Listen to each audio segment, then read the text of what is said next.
នាងខ្ញុំសូមលំអរកាយគោរពជំរាបសួរទៅដល់សម្ដេចទ្រង់ឯកឧត្តមលោកជំទាវអ្នកអង្គការអស់លោកស្រីព្រមទាំងសប្បុរសជនដែលតែងតែមានធម៌សប្បុរសទាំងអស់ថ្ងៃនេះក្រុមការងារសមាគមគ្រួសារសុភមង្គលបានចុះមកភូមិថ្នាឃុំរាជមន្ទីរស្រុកកំពង់រោខេត្តស្វាយរៀងមកជួបជាមួយនឹងក្រុមគ្រួសារដែលពួកគាត់មានពិការភាពផ្នែកទាំងក្រុមគ្រួសារតែម្ដង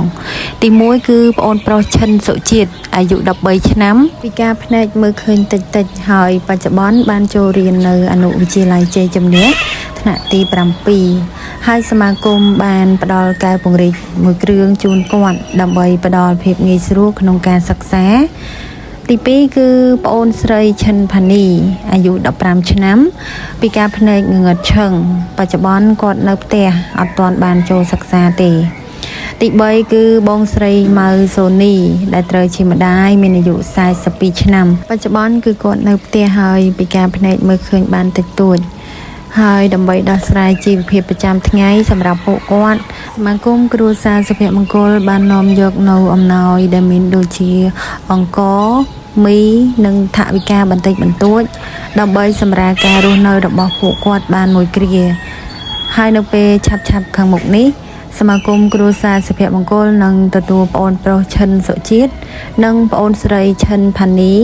ឲ្យចូលសិក្សានៅសាលាអប់រំពិសេសនៅក្នុងខេត្តស្វាយរៀង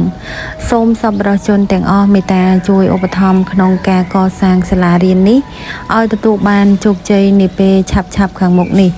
ព្រោះយើងខ្ញុំចង់ឲ្យក្តីសម័យរបស់ជនពិការទាំងអស់គ្នាក្លាយជាការពិតនៅពេលអនាគតពួកគាត់នឹងមានសាលារៀនដូចអ្នកមិនពិការដែរលោកអ្នកអាចចូលរួមឧបត្ថម្ភជាថវិកាឬក៏ជាសម្ភារៈដូចជាឥដ្ឋដែកខ្សាច់ថ្មសំណង់ជាដើមទៅតាមលទ្ធភាពឬកម្លាំងសទ្ធាជ្រះថ្លារបស់អស់លោកស្រីតាមរយៈលេខទូរស័ព្ទ066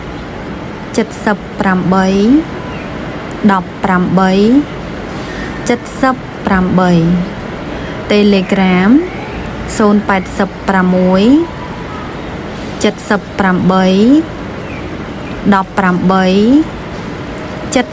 18 ឬតាមរយៈ Facebook Page សមាគមគ្រួសារសុភមង្គលខេត្តស្វាយរៀង